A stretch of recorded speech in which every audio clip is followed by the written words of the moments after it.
In the next 2 decades, more money will change hands than at any moment in human history, not because of innovation, not because of markets, but because an entire generation is aging out of power and a new one is stepping in. An estimated 84 trillion is about to move from one set of hands to another, in what experts call the greatest wealth transfer ever. This isn't just about numbers on a screen or balances in a bank account, it's about who will shape the future, and who will inherit tomorrow's financial empires.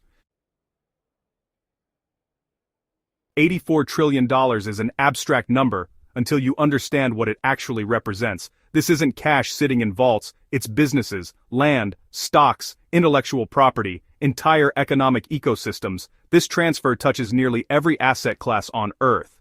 Homes passed down or liquidated. Family businesses sold to private equity. Stock portfolios rebalanced overnight. Voting control quietly changing hands. On a global scale, this much movement creates volatility. Markets don't like uncertainty, and inheritance introduces massive uncertainty. On a personal level, it creates chaos. Most families aren't prepared to manage wealth of this scale. Even fewer are prepared to transition control without conflict. And that's what makes this moment different from anything before it. Historically, wealth transfers were smaller, slower, and simpler. People didn't live as long. Assets weren't as financialized, fortunes weren't spread across continents and legal structures. After World War II, wealth was built, but it wasn't instantly transferable at the click of a button. Today, a single signature can move billions. Real estate holds the largest share, slow, illiquid, and emotional. Public equities move faster, reacting instantly to new hands. Private equity and family businesses are the most fragile, often sold, not inherited. And then there are intangible assets, patents, platforms, data, where modern power actually lives. This isn't just a wealth transfer, it's a power reset.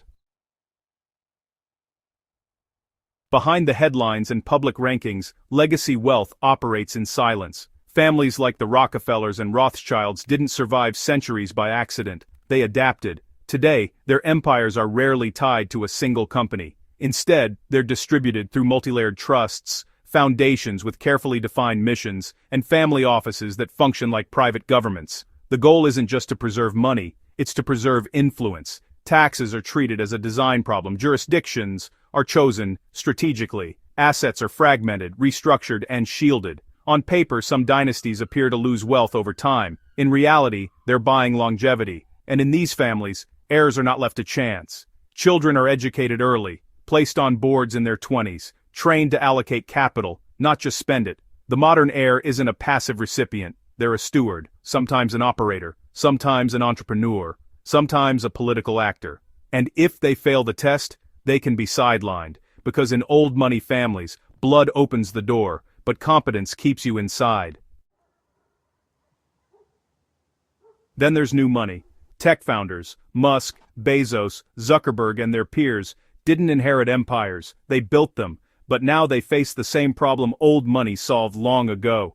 How do you stop wealth from dissolving after you're gone? Early tech wealth was chaotic. Fast growth, loose governance, minimal structure. That era is ending. Founders are locking in voting control, creating supermajority share classes, designing governance systems meant to outlive them. At the center of the strategy is philanthropy.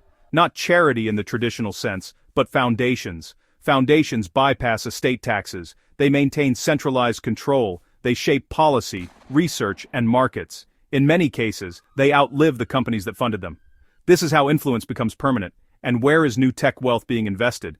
Artificial intelligence, space infrastructure, biotech and longevity, energy systems, education pipelines. These aren't short-term bets. They're century-scale plays, often designed with family continuity in mind. Children aren't just heirs, they're future board members.